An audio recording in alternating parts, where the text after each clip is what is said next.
Assalamualaikum warahmatullahi wabarakatuh. Salam Om Swastiastu, Namo Buddhaya, salam kebajikan dan salam sejahtera untuk kita semua. Saudaraku sebangsa dan setanah air, para penonton kanal YouTubeku yang sangat saya hormati dan sangat saya cintai. Misteri tentang kasus pembunuhan Vina di Cirebon kini semakin santer dan ramai dibicarakan di media sosial.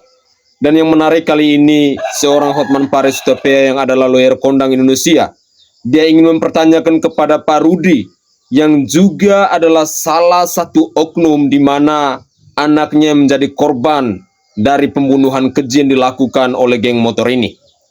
Kira-kira bagaimana permintaan atau request dari seorang Hotman Paris Hutapea ini? Mari kita simak videonya. Pertanyaan. Saya sebagai kuasa hukum dari keluarga almarhumah Vina kasus Cirebon bertanya, kenapa Pak Polisi, Pak Rudi yang sekarang adalah Kapolsek, bapak dari almarhum laki-laki, kenapa tidak mau berhubungan dengan kami? Kenapa tidak mau kontak kami? Padahal nomor WA-nya pun saya udah cek. Kenapa dia menghindari kuasa hukum Vina? Padahal sebagai polisi dia pasti tahu banyak bukti-bukti terkait kasus ini di tahun 2016. Apalagi bukan hanya sebagai polisi, anaknya adalah salah satu yang meninggal, yaitu yang laki. Wahai Pak Rudi, apa yang Anda takutkan? Ya, tolong hubungi Hotman Paris agar kita bisa berdiskusi terkait dengan 3 DPO ini. Ya, Pak Rudi, bapaknya almarhum, tolong hubungi Hotman Paris. Saya udah chat melalui WA, saya udah posting di Instagram, sudah banyak orang meminta Anda menghubungi Hotman, tapi tetap Bapak tidak mau. Ya, kami tunggu Pak, kita mau mencari 3 DPO ini yang benar.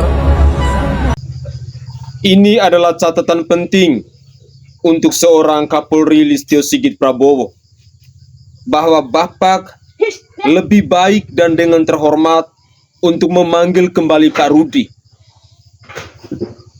Pasti ada banyak sekali tekanan-tekanan yang dialami oleh beliau, sehingga dia tidak berani untuk speak up.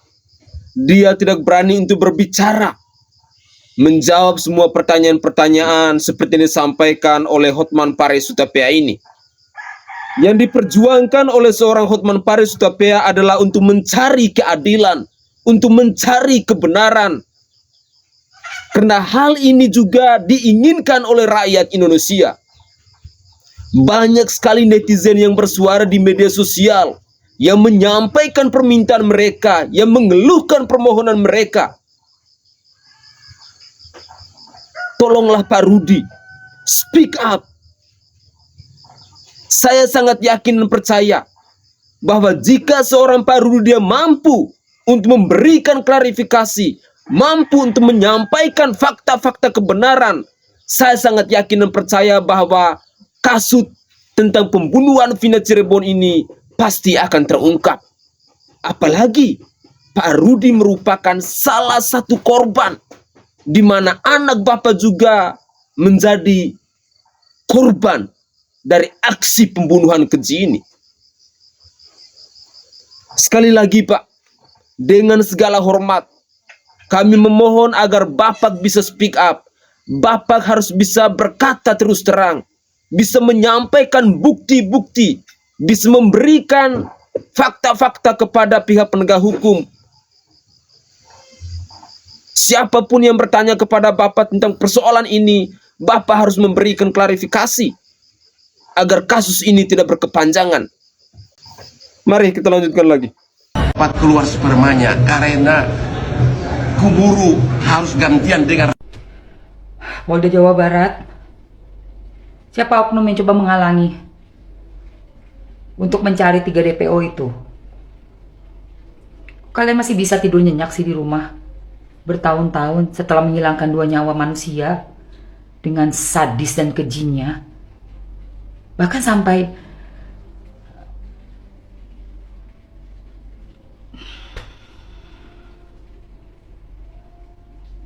buat teman-teman semua yang betul-betul kecewa dengan kejadian ini, dan ini bukan cuma sekedar kasus biasa.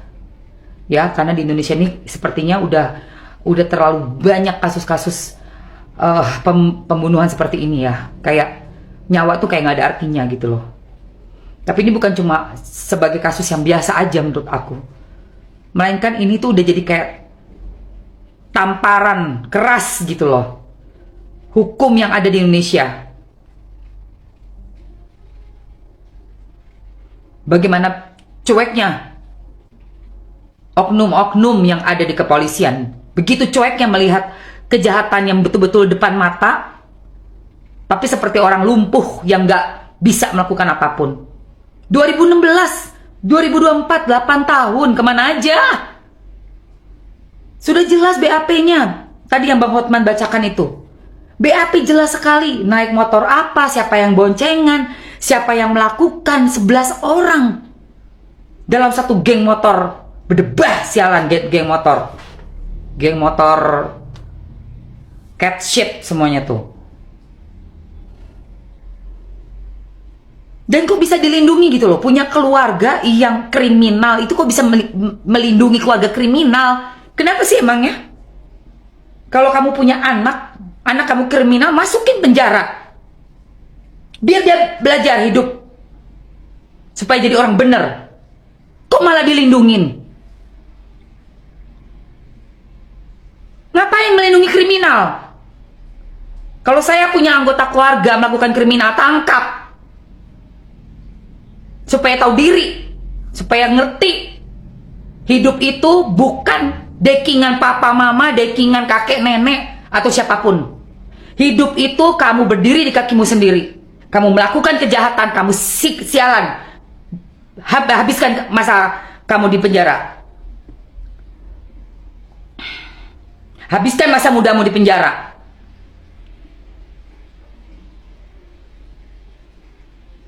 Kamu melakukan suatu perbuatan, tindakan kejahatan, tanggung jawab. Ngapain punya anak seperti itu dilindungi? Anak kesetanan begitu dilindungi. Orang-orang yang melindungi penjahat itu pasti kena karma semuanya. Cepat atau lambat pasti kena karma. Entah masuk dapat penyakit, hancur semua bisnisnya, keluarga cerai-berai, ribut terus, tidak akan pernah merasakan kebahagiaan lahir dan batin, apalagi di atas penderitaan orang yang sudah kehilangan anaknya. Betul-betul keterlaluan. Ini tuh negara apa sih? Kok bisa ada kasus separah ini? 8 tahun kayak orang kayak mati lampu gitu, gelap nggak bisa ngelihat gitu. Oh Tuhan, ditutup pakai apa matanya? Pakai apa ditutup matanya? Kok sampai buta sekali bapak-bapak, ibu-ibu?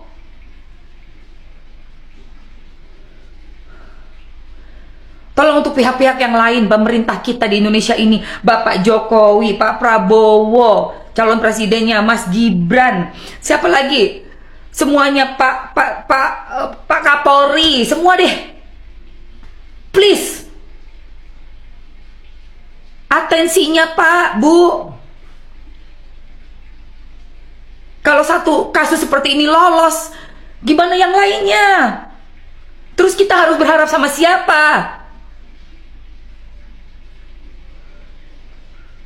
Kalau yang seperti ini aja bisa lolos, yang jelas-jelas depan mata gitu loh. Terus kita ini harus berharap sama siapa di Indonesia? Ya Allah. Bayangkan kalau terjadi ini sama keluarga kalian, sama anak kalian, sama kakak adik kalian, coba bayangin. Dan pelakunya enak aja lenggang kangkung, nggak tahu. Masih berkeliaran 8 tahun, bayangkan. Pembunuh berkeliaran dengan bebasnya. Innalillahi wa inna ilaihi raji'un. Sedih dan miris sekali Mamski ngerasain. Ya Allah, semoga ada satu harapan cerah dari kasus ini, sehingga kembali lagi kepercayaan kita, kembali lagi rasa nyaman dan rasa terjamin sebagai rakyat Indonesia. Selama kasus ini masih begini statusnya, sangat-sangat menyedihkan menjadi orang Indonesia. Saudaraku sebangsa dan setanah air, para penonton kanal YouTubeku yang sangat saya hormati dan sangat saya cintai.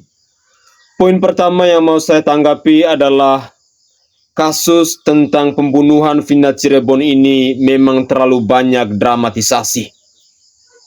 Bagaimana tidak? 8 tahun itu adalah waktu yang cukup lama. Kok oknum-oknum yang menangani kasus ini tidak bisa menyelesaikan persoalan ini? Anda itu adalah kepolisian. Anda itu dibayar oleh rakyat. Anda itu digaji oleh rakyat. Segala kebutuhan hidup kalian itu dibayar oleh rakyat. Tetapi kenapa kalian tidak mampu untuk menangani kasus ini? Tidak heran bila pada akhirnya rakyat harus marah. Tidak heran bila pada akhirnya kalian dikritik habis-habisan oleh netizen Indonesia. Sampai kapan? Jangan hanya gara-gara oknum-oknum kepolisian yang kerjanya tidak becus seperti ini menghancurkan marwah dan reputasi serta integritas dari institusi Polri di sini. Tolonglah. Rakyat hanya tuntut kasus ini bisa ditangani dengan seadil-adilnya.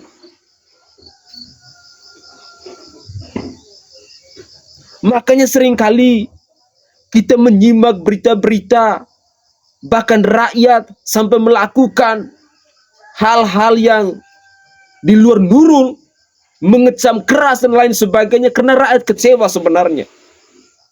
Rakyat tidak menginginkan bahwa pihak penegak hukum di bangsa ini harus mendapat tekanan-tekanan seperti ini. Kalian itu adalah pengayom masyarakat. Kalian itu adalah pelindung masyarakat. Ketika masyarakat punya kesulitan dan punya persoalan hukum, pasti kalian yang harus menjembatani. Kalian yang harus membantu masyarakat untuk menyelesaikan persoalan ini. Tetapi kenapa kasus yang dari tahun 2016 sampai tahun 2024 ini belum juga terungkap, belum juga terselesaikan? Ketiga pelaku itu apakah memang DPO atau memang sengaja tidak ditangkap? Rakyat pun tidak tahu. Bagaimana rakyat bisa percaya dengan pihak penegak hukum di bangsa ini kalau kinerja yang kalian tunjukkan seperti ini? Saudaraku sebangsa dan setanah air, ketika kita melihat kritikan-kritikan keras dari netizen Indonesia, tentu ini adalah bentuk dukungan dari netizen Indonesia kepada pihak penegak hukum di bangsa ini, khususnya institusi Polri, agar mereka mampu untuk membenahi persoalan ini, agar kedepannya tidak terjadi lagi persoalan-persoalan seperti ini, agar kasus ini bisa diusut tuntas. Ini adalah harapan rakyat. Kita semua pastinya menginginkan bahwa yang namanya penegakan hukum, yang namanya kebenaran, yang namanya keadilan, itu harus benar-benar diwujud nyatakan di negara kesatuan Republik Indonesia ini. Negara ini adalah negara demokrasi. Negara ini punya undang-undang. Negara ini adalah negara hukum. Segala sesuatu sudah dipayungi, sudah dilindungi dalam konstitusi itu. Tetapi kenapa kasus seperti ini dalam tempo waktu 8 tahun tidak juga ada proses penyelesaiannya? Sekali lagi, siapa lagi yang bisa kita percaya kalau pihak penegak hukum kualitas kinerja mereka seperti ini?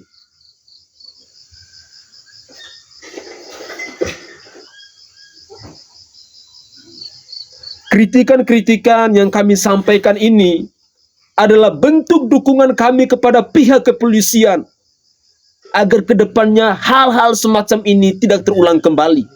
Kami mengkritik pihak penegak hukum karena kami mencintai negara ini, karena kami mencintai institusi Polri. Itu alasannya kenapa kami harus mengkritik, kami harus bersuara agar kedepannya jangan terulang kembali.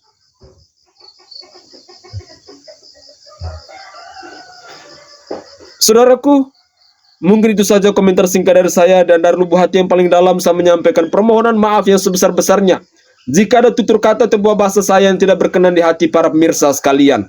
Saya Sainai dari Provinsi Nusa Tenggara Timur. Saatnya kita yang rakyat jelata harus berani untuk bersuara. Salam hormat, salam NKRI, dan salam Pancasila untuk kita semua.